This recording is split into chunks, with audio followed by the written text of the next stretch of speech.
Okey.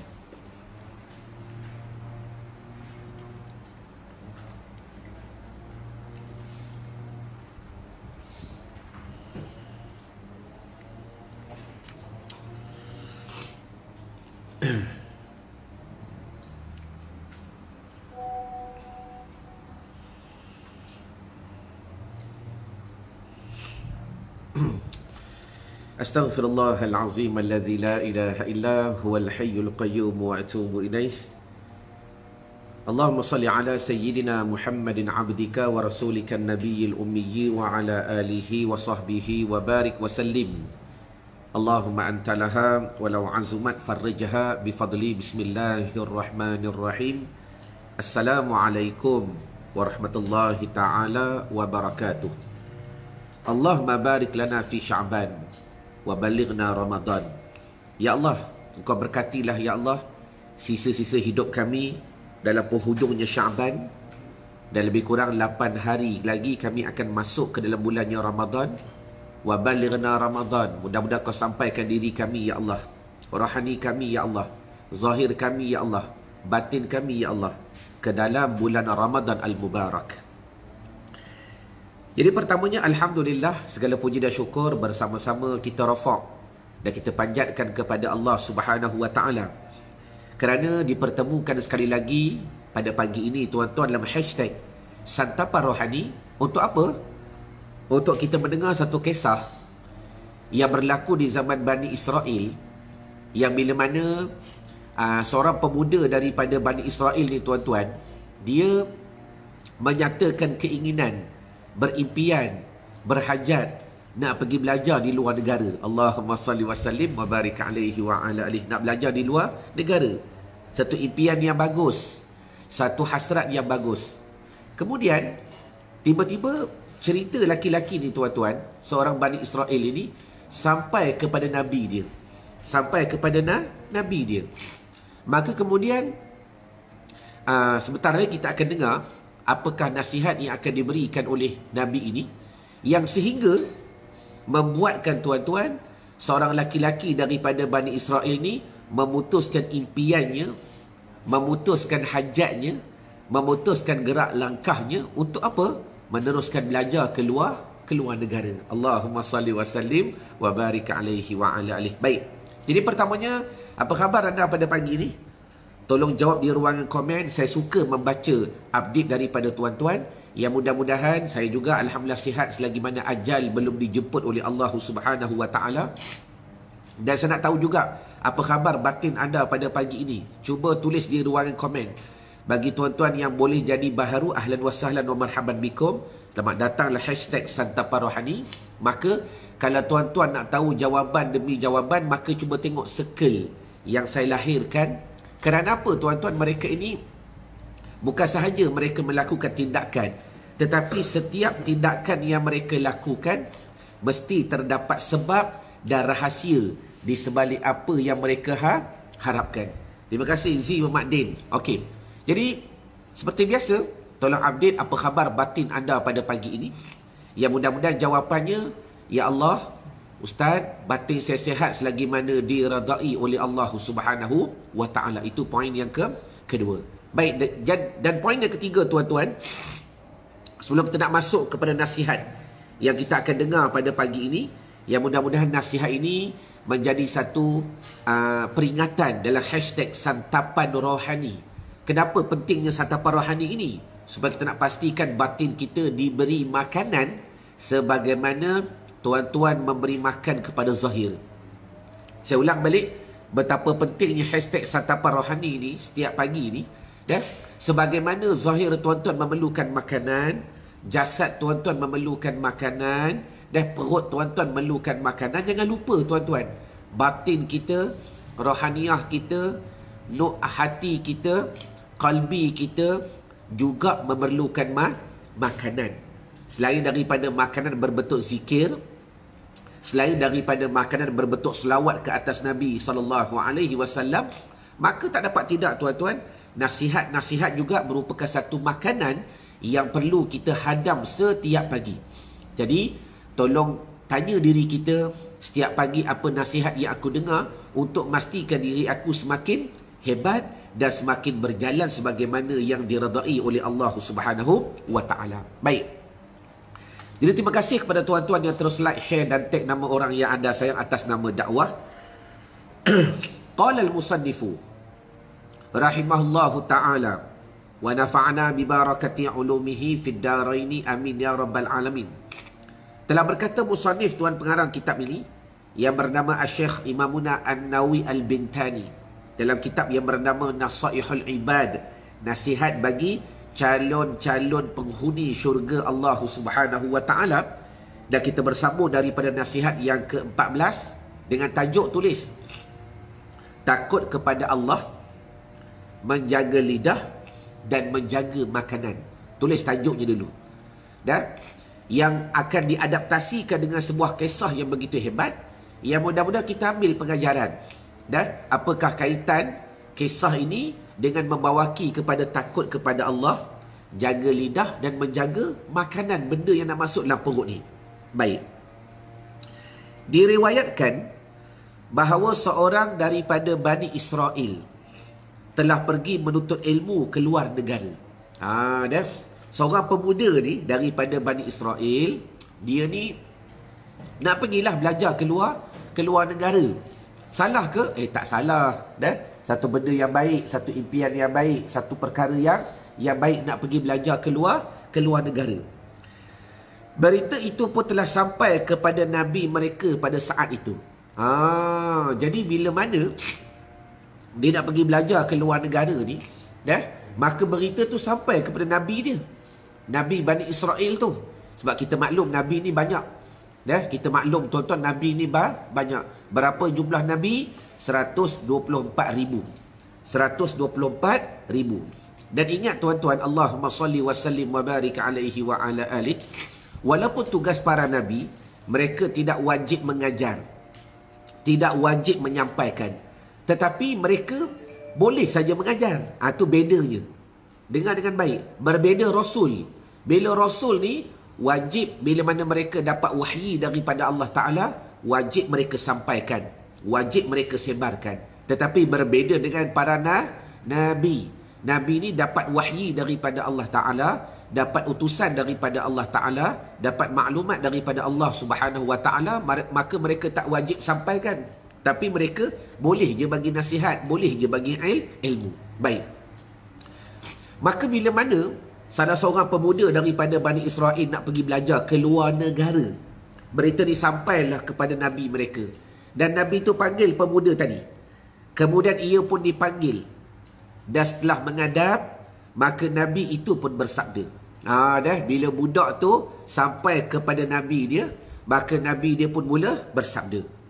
Dengan katanya, Ya fata, inni a'izuka bi thalasi khisalin. Fiha ilmul awwalin wal akhirin. Khafillahu fi sirri wa alaniyah. Wa amsik lisanaka anil khalqi. La tazkurhum illa bi khairin. Wanzur khubzaka alladhi ta'kuluhu hatta yakuna minal halal. Allahumma salli ala Sayyidina Muhammad. Baik, tulis di ruangan komen. Nabi tu berpesan, aku dengar cerita kau nak pergi menuntut luar negara, katanya Nabi tadi. Maka Al-Fatah, pemuda tu mengakulah, betul. Aku nak pergi belajar ke luar negara, nak pergi menuntut ilmu, cari ilmu ke luar negara ni. Maka bila mendengar perkhabaran itu, kata Nabi, Ya Fatah, wahai pemuda, inni, sesungguhnya aku, a'izuka bi thalathi khisalin. Aku akan menasihati kamu dengan 3 perkara. Fiha, yang terdapat di dalamnya ilmul awwalin wal akhirin. Yang terdapat dalamnya ilmu orang-orang yang terdahulu dan ilmu untuk orang-orang akhir zaman. Allahumma salli wa sallim wa barik alaihi wa ala alihi. Tuan-tuan, keramat. Kalam-kalam para awliya, kalam-kalam orang solihin, para nabi ni hebat. Hebat. Dia kata apa? Aku nak bagi kamu satu nasihat. Nasihat ini satu ilmu yang dipakai oleh orang-orang dulu. Tak kiralah nabi-nabi dulu, rasul-rasul dulu ke apa. Dan ilmu ni juga benda yang akan memberi kepada kamu kesan dan impak untuk benda wal akhirin. Benda-benda ilmu-ilmu yang orang-orang yang akhir zaman. Kita ni lah. Dia kata apa? Yang pertama, tulis di ruangan komen.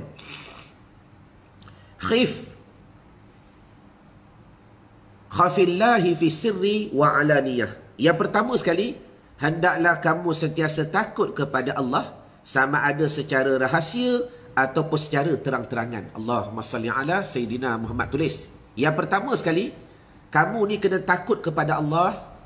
Khauf, takut kepada Allah, sama ada dalam keadaan terang-terangan di hadapan orang ke apa dan sebagainya, wa ala niyah, wa ala niyah bertenterangan, wasirin, sama ada dalam keadaan tersembunyi, duduk dalam bilik ke, duduk seorang diri ke, maka tak dapat tidak wajib kamu sentiasa takut kepada Allah Subhanahu wa taala. Supaya apa tuan-tuan? Supaya tak dapat tidak, bila mana kita sentiasa khauf, takut kepada Allah Ta'ala itu, menghasilkan begitu banyak kebaikan demi kebaikan, menghasilkan begitu banyak nur demi nur, menghasilkan begitu banyak penjiwaan kita kepada jalan untuk mencari kebahagiaan. Kerana tuan-tuan maklum, tiada bahagia yang abadi melainkan kebahagiaan mengenali Allah Subhanahu wa taala. Betul ke betul? Tiada kebahagiaan yang hebat melainkan kebahagiaan dalam keadaan mencintai benda yang wajibal wujud, Allah Subhanahu wa taala. Dan tiada kebahagiaan yang memastikan kita benar-benar bahagia bila mana jiwa kita betul-betul mengenali, mendekati Allah Subhanahu wa taala. Sebab tu dalam bab taqwa ni tuan-tuan, kita nak hukum zahir tak boleh. Dah? Sebab ayat ni pun betul dah. Kamu ni sentiasa takut kepada Allah dalam keadaan sunyi ataupun nyata, di hadapan orang ataupun di belakang orang. Supaya apa? Supaya dengan apa yang kamu lakukan itu menghasilkan kebaikan. Jadi sebab itulah kenapa pentingnya ilmu tasawuf. Dan saya nak ucapkan tahniah kepada tuan-tuan yang masih lagi bersama dalam program KK2 dan KK3. Dan masih ada yang tak tahu kok KK ni apa? Program khatam kitab, di mana kami belajar kitab daripada mula sampai habis. Dan program ni berlangsung selama setahun. Dah? Supaya apa? Kita nak pastikan kitab tu dapat dikhatamkan. Dah? Macam sekarang ni kita ada kitab Tauhid. Ini sekadar maklumat tuan-tuan. Dan jangan ditanya di ruang komen, Ustaz, program KK ni dibuka ke? Belum lagi dibuka sebab program tengah run. Dan insya-Allah kalau tuan-tuan nak belajar kitab sampai khatam, macam saat lagi pukul 10 ada pelajaran tasawuf. Kita menggunakan kitab ni. Dah? Pengajian ni memakan masa hampir setahun. Next selection, next pembukaan pada 2022 nanti. Cuma apa yang hamba nak sampaikan ialah, dalam pelajaran kitab tasawuf, kita belajar ilmu tasawuf. Ada satu ilmu dipanggil sifat mahmudah, ada sebuah tajuk yang dipanggil apa? Khauf. Kita kena sentiasa takut kepada Allah Subhanahu wa taala. Jadi bagi mereka yang belajar dengan berkitab, belajar dengan lebih mendalam, maka saya ingatkan sentiasa mengulang kaji. Supaya apa? Kita faham bagaimana yang dikendaki dengan khauf, takut kepada Allah Subhanahu wa taala itu. Jelas ke jelas? Baik, itu yang pertama. Baik. Yang kedua, nasihat Nabi tadi kepada seorang Bani Israel nak pergi belajar luar negara. Dia kata apa? Kau nak pergi belajar kan? Maka pesan Nabi tadi, wa amsik lisanaka anil khalqi la tazkurhum illa bi khairin. Tulis di ruangan komen, tulis. Pesan Nabi tadi, tahanlah lisanmu daripada memburukkan makhluk. Tahanlah lisanmu dari memburukkan makhluk. Janganlah kamu menceritakan mereka selain kebaikannya. Dua. Allahumma salli ala Sayyidina Muhammad. Dia kata apa? Engkau nak pergi merantau tempat orang ni, nasihat kedua, jaga lidah. Jaga lidah. Jangan duk cerita keburukan orang. Jangan duk buka keaiban orang. Jangan duk cerita perkara kekurangan orang. Dalam keadaan, adakah mereka itu satu makhluk yang pasti tak buat salah? Dalam keadaan kita pula, adakah dengan nasihat ataupun perkataan yang kita nak mengeluarkan menyatakan kita ni sentiasa yang baik? Jadi tak dapat tidak tuan-tuan, bila mana dinasihatkan kepada sang budak tadi, jaga lidah kamu. daripada mengata kepada orang melainkan perkara kebaikan. Jadi kepada tuan-tuan, kadang-kadang kalian sering bertanya, Ustaz, macam mana kami nak buat ni?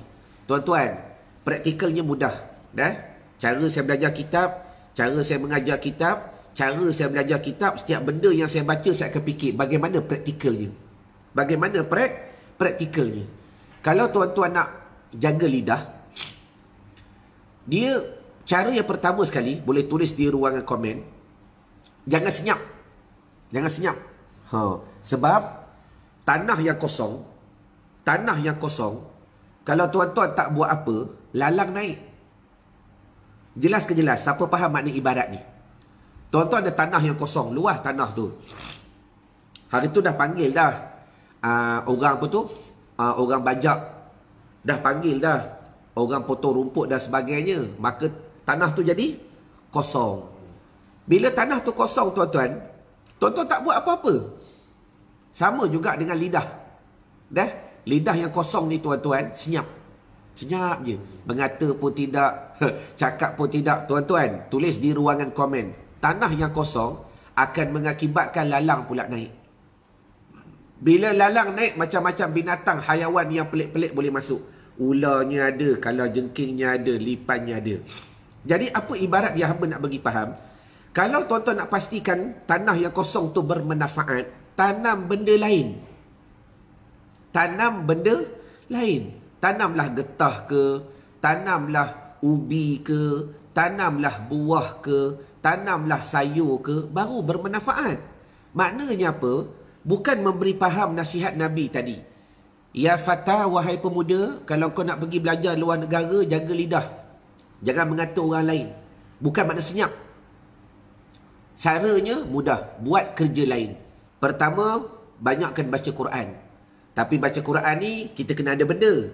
Kalau di rumah, bolehlah. Kalau tengah tempat kerja, tengah bawa kereta. Yang kedua, banyakkan selawat ke atas Nabi SAW. Allahumma salli wa sallim wa barik alaihi wa ala alihi. Hidupkan lidah dengan selawat. InsyaAllah tuan-tuan, bila lidah kita dah bersibuk dengan kerja lain, maka tak ada masa dia nak buat kerja lain. Siapa jelas? Kalau jelas, tolong type jelas di ruangan komen. Bila lidah kita dah sibuk buat kerja lain, apa dia? Selawat ke atas Nabi. Sebab tu nak cerita kelebihan selawat ni, kalau tuan-tuan nak lah. Kalau tuan-tuan nak.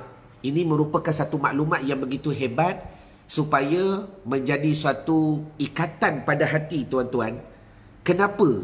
Why? Kenapa aku perlu memperbanyakkan berselawat ke atas Nabi SAW? Kalau tuan-tuan nak belanja love sikit, InsyaAllah saya akan sampaikan. Supaya bila tuan-tuan jelas benda ini, patutlah kenapa orang dulu mereka sentiasa memperbanyakkan berselawat ke atas Nabi SAW.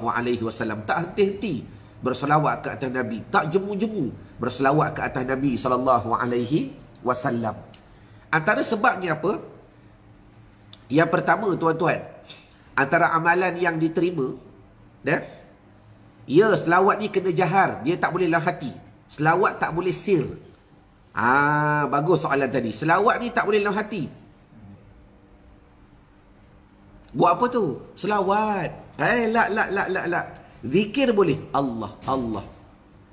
Zikir boleh. Selawat lah mesti dekat lidah. Allahumma salli ala Sayyidina Muhammad wa ala Sayyidina Muhammad. Jelas? Baik. Kata ulama, antara amalan yang Allah Ta'ala qabul, sama ada riak ke, ujub ke, takabur ke, terpaksa ke, tak ikhlas ke apa, berselawat ke atas Nabi SAW. Hebat. Hebat tuan-tuan. Amalkanlah. Amalkan. Kata Pak Long, Syekh Zainal Asri, Syekhuna kata apa? Tuan-tuan, hidup kita memerlukan mursyid. Tulis ayat ni, bagus ayat ni. Hidup kita ni memerlukan mursyid. Mursyid ni ada mursyid yang zahir, ada mursyid yang maknawi. Mursyid ni dipanggil penjagaan. Kalau orang belajar ilmu tasawuf ke, belajar tariqah ke, dia ada mursyid yang berbentuk zahir, penjagaan yang zahir. Tapi kadang-kadang akhir zaman ni, bila mana kita nak mencari mursyid ni bukan jalan yang begitu mudah. Dalam keadaan kita jahil, ilmu tak ada, tak boleh beda mana hak mana yang batil. Maka kata Syekhuna Syekh Zainal Asri, dia kata selawat itu menempati bagi mursyid diri kita. menepati. Dah tulis. Supaya tuan-tuan ingat. Jadi, kalau hidup kita tak ada mursyid yang menunjuk kita kepada perjalanan yang begitu hebat dalam nak mencari mendekatkan diri kepada Allah Subhanahu wa taala, maka tak dapat tidak tuan-tuan, antara mursyid yang paling penting perlu kita jaga, sallu ala nabi, berselawat ke atas Nabi sallallahu alaihi wasallam. Jadi apakah kaitan selawat dengan nasihat tadi? Jawapannya mudah. Bila lidah dah penuh dengan selawat, tak ada masalah nak mengata orang. Bila lidah dah dipenuhkan dengan selawat, tak ada masalah nak buat kerja lain. Bila lidah dah dipenuhkan dengan selawat, tak ada masalah kita nak mengumpat, mengadu domba, mengeji dan sebagainya. Jelas ke jelas. Allahumma salli wa sallim wa barik alaihi wa ala alihi. Terima kasih Huzaimah. Dah tulis.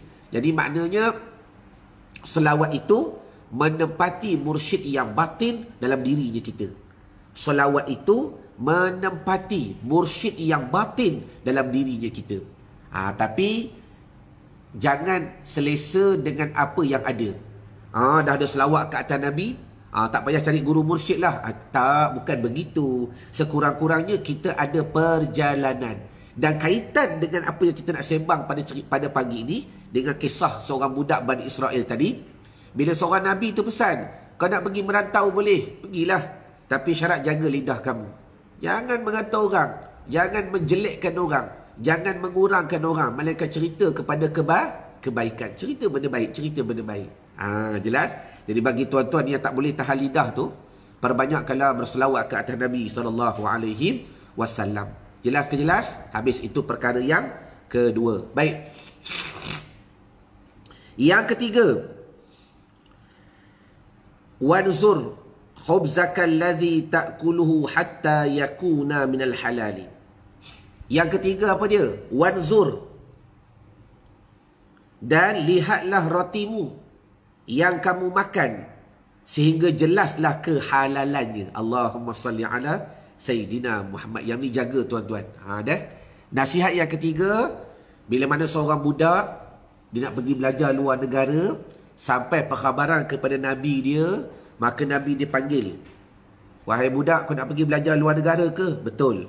Yang pertama nasihatnya apa tadi? Bertakwalah kamu kepada Allah dalam keadaan sunyi ataupun nyata. Yang kedua apa dia? Jagalah lidah kamu daripada mengata orang, dan cerita benda-benda yang baik sahaja, jangan cerita keburukan orang. Dan yang ketiga tulis di ruangan komen, tulis. Bagi tuan-tuan yang ada anak nak belajar luar negara, bagi pesan ni. Bagi nasihat yang sama.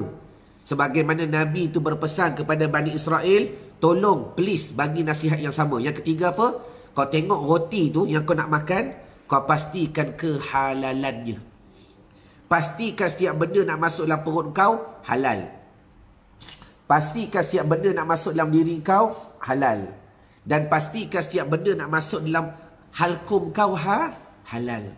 Ni benda yang penting tuan-tuan dalam perjalanan kehidupan kita. Sebab masalah halal haram ni, dan hari ni pula bila mana berkaitan dengan masalah muamalat, ada pula syubhah. Syubhah dia pula benda kesamaran. Ini yang kadang-kadang menyebabkan kenapa takwa tak datang. Walaupun letaknya nombor 3, tapi nombor 3 tuan-tuan menghasilkan yang pertama. Takwa tak akan datang kalau makanan yang halal haram tak jaga. Simple je. Takwa tak akan hadir kalau kita tak boleh pastikan benda yang masuk dalam mulut kita ni halal ke haram. Contoh paling mudah. Ya, boleh jadi tuan-tuan tak pernah buat kerja haram. Tuan-tuan tak pernah buat perkara-perkara yang haram. Jadi bagaimana mungkin tuan ada duit haram? Ni. Contoh paling mudah. Contoh paling mudah tuan-tuan. Yang ni bukan haram dari sudut zahir.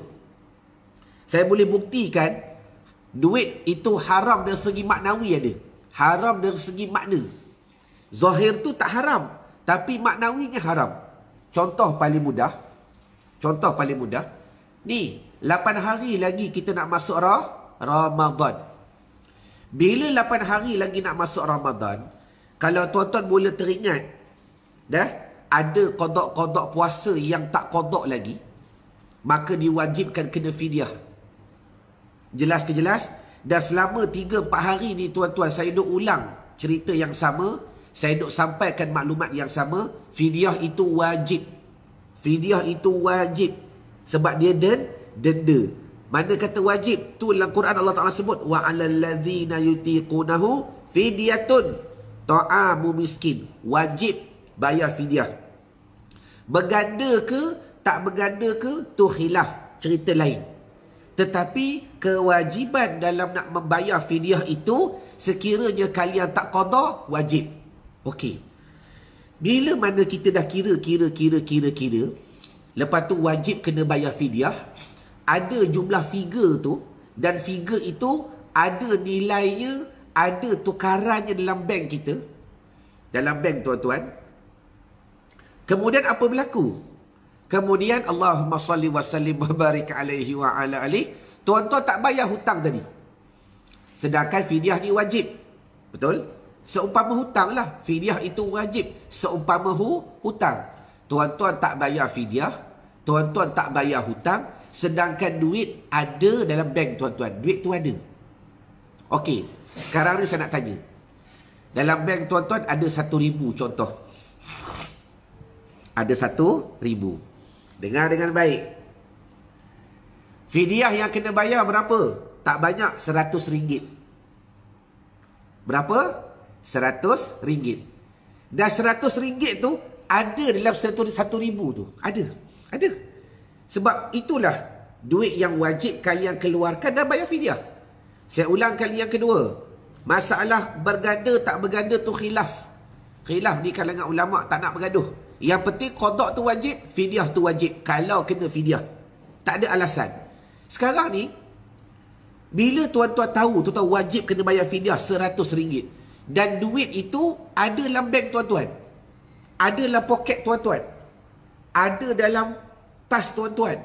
Ada dalam, beg duit tuan-tuan. Maka, tolong bagi tahu saya, macam mana tuan-tuan nak bedakan duit dalam bank tu mana halal, mana haram. Sudah. Cuba jawab di ruangan komen. Sekarang ni macam mana tuan-tuan nak asingkan? Siapa jelas?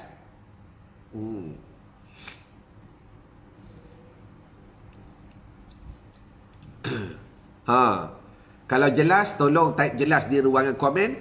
Siapa yang nak jawab, saya buka ruang untuk kalian menjawab. Yang di IG pun boleh jawab. Sebab tu ingat dah, kewajiban bayar hutang ni penting. Sebab itu saya ulang lagi. Ayat Al-Quran yang paling panjang full stopnya dalam Al-Quran tu, ayat yang menceritakan masalah dainun, hutang. Sekarang ni, tuan-tuan wajib bayar hutang.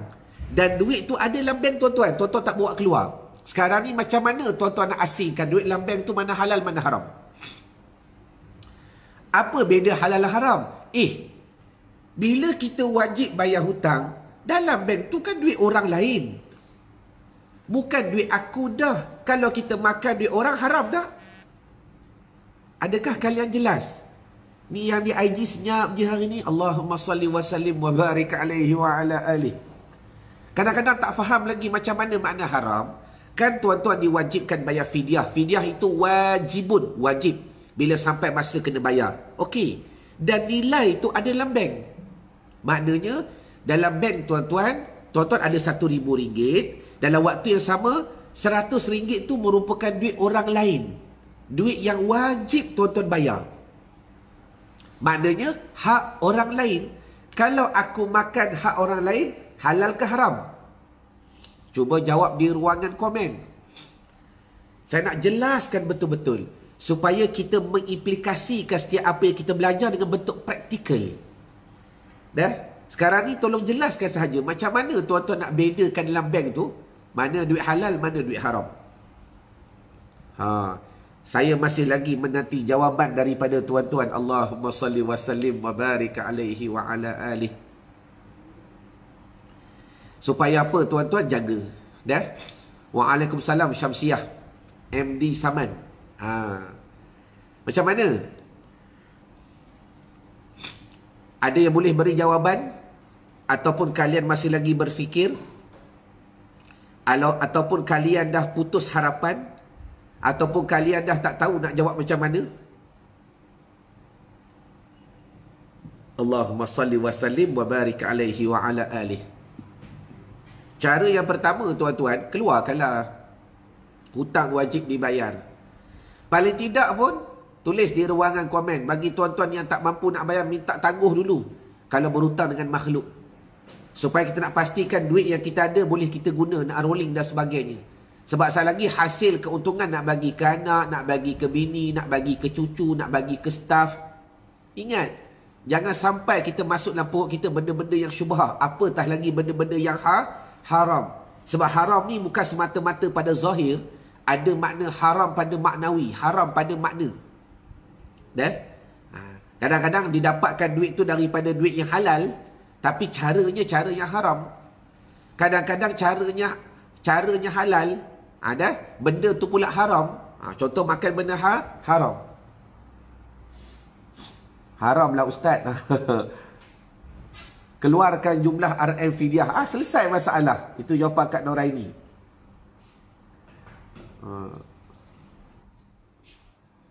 Kena keluarkan duit tersebut, barulah duit baki itu bersih. Betul, selesai. Jelas? Okey. Jadi maknanya Allahumma salli wa sallim wa barik alaih. Nasihat yang ketiga, ya ghulam, wahai budak, kau nak pergi belajar luar negara, kau pastikan 3 perkara. Nombor 3 apa? Setiap benda nak masuk dalam perut kau halal. Nasihat ni tuan-tuan gunakanlah bagi tuan-tuan yang nak safar, nak musafir, nak pergi luar negara, nak pergi melancong. Dan bab makan ni lagi kena jaga. Bab makan ni lagi kena jaga. Supaya kita pastikan tak nak masuk dalam darah daging kita benda-benda yang syubhah, mahupun benda-benda yang haram. Setelah itu, ternyata pemuda tersebut, dengar akhir sekali. Selepas sang Nabi tadi memberi 3 nasihat tadi kepada Al-Fata, yakni pemuda tadi, ternyata pemuda tersebut membatalkan niatnya untuk pergi menuntut ilmu ke luar negara. Pengajaran yang dapat diambil daripada riwayah ini ialah betapa pentingnya bertawakal kepada Allah Subhanahu wa taala, betapa pentingnya menjaga lisan dan memastikan makanan yang dimakan itu dari rezeki yang halal. Yang ketiga, ketiga-tiga perkara ini disifatkan sebagai ilmu yang sangat tinggi dan mahal nilainya. Allahumma salli wa sallim wa barik alaihi wa ala alihi. Jadi mudah-mudahan tuan-tuan, dengan nasihat yang kita dapatkan pada pagi ini, mudah-mudahan kita menyediakan pada hati kita, rohani kita, apa yang perlu kita fahami ialah sentiasa bertawakal kepada Allah, jaga lidah. Cara jaga lidah, banyakkan buat benda lain, selawat ke atas Nabi. Dan yang ketiga tuan-tuan, jaga setiap makanan nak masuk dalam perut kita adakah daripada perkara-perkara yang halal. Jadi mudah-mudahan dengan apa yang kita pelajari pada hari ini, Allah Ta'ala beri faham, Allah Ta'ala beri kepada kita keyakinan dan dizahirkan kepada kita akan tindakan. Jadi insyaAllah kita bertemu pada siri-siri yang akan datang dalam hashtag Santapan Rohani. Ma'asalamahu ala liqa. Assalamualaikum warahmatullahi ta'ala wabarakatuh. Wallahu a'lam.